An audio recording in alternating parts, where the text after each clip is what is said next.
My mother wouldn't hear it. Against her wishes, I cut off my hair.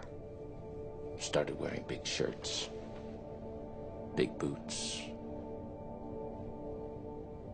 If I got tough enough, no one would ever hurt me.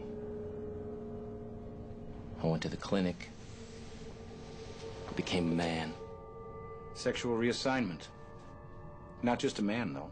A judge. Doesn't get much more powerful than that. But none of it solved your problems, did it? Or else you wouldn't have killed 3 innocent men. Hi, I'm Parker White. I'm a junior year film major, and throughout this class and through the rest of my film studies, I've realized that there's something about trans people that Hollywood just can't get enough of. Since its inception, trans people have had a unique place in front of the camera, resulting in stereotypical depictions created and perpetuated by cisgender writers, actors, and directors. These stereotypes have had a harmful impact on our community and the way we are seen. As a trans person myself, I'm here to say that I've had enough of it. And I'm here to ask, where are the trans bodies? The real ones, the accurate ones. Have they existed? Do they exist? How is trans representation in modern media changing? Can this cycle be broken?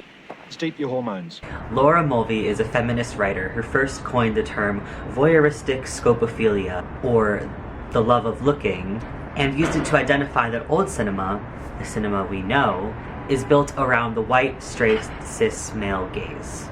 This comes as no surprise to most, but this male gaze minimizes, objectifies, and sexualizes minorities, especially women and queer people. This old cinema is where harmful trans stereotypes come from. Billy hates his own identity, you see, and he thinks that makes him a transsexual.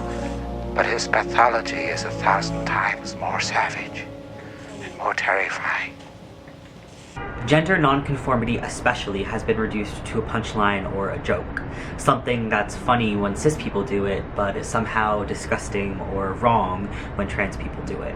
And this is what happens when trans characters are on screen, if at all. In fact, of the last 579 films released over the past 5 years by the top 7 film houses, out of the thousands of characters in these movies, only 2 of them were trans.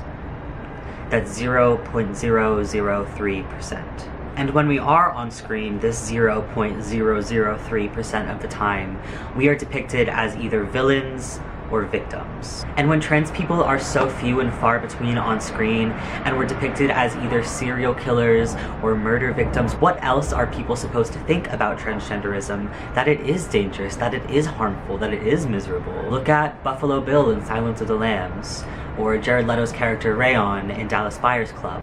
I suppose I should thank you for wearing men's clothes, not embarrassing me. Are you ashamed of me? Because I hadn't realized that. God help me. He is helping you. I have AIDS. Or Brandon Tina in Boys Don't Cry. In every single one of these cases, the characters lose their lives or take the lives of others because of their transgenderism, because of their gender identity. Not to mention that all of these characters are played by cisgender actors. So how can we change this? And what is being done to change trans representation on screen? Bell Hooks wrote about what she calls the oppositional gaze, a term that she coined, the act of defiance and rebellion against the old cinema simply by looking, by using the power of looking. When one's gaze is deemed as dangerous, there is power in looking.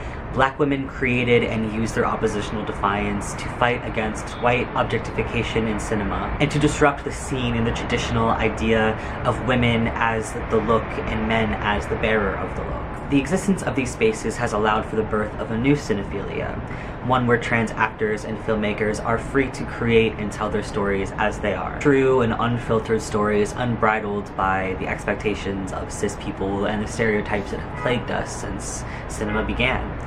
Especially as a trans man myself, I have been starved for any kind of visibility or representation on screen or behind screen. But as trans people continue to make waves in cinema, we will see more and more of this positive representation.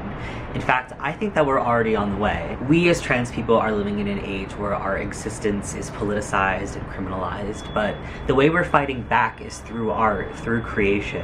This is the place for some transaction. This film transcends any translucent, transparent film out there. You don't need a translator to be transfixed and transformed into this cinematic, gut-busting, skin-slicing, ass-swinging, throat-slashing, tranquilizing, boob-bouncing, transfixing slab of a motion picture. So where are all the trans people? After you pushed us aside, we created our own spaces. We are more than corpses, we are more than serial killers, we are more than our transition. We are more than our gender identity, and the screen should reflect that. As a trans person, I would urge any spectator to be cautious about what they're watching. Look at it from every angle, think about it. The spectator also plays a crucial part in breaking down the old cinephilia. So, support the trans people in your life, support trans filmmakers, support trans movies, and remember that the intersection of gender and film is a beautiful, beautiful thing. Thank you.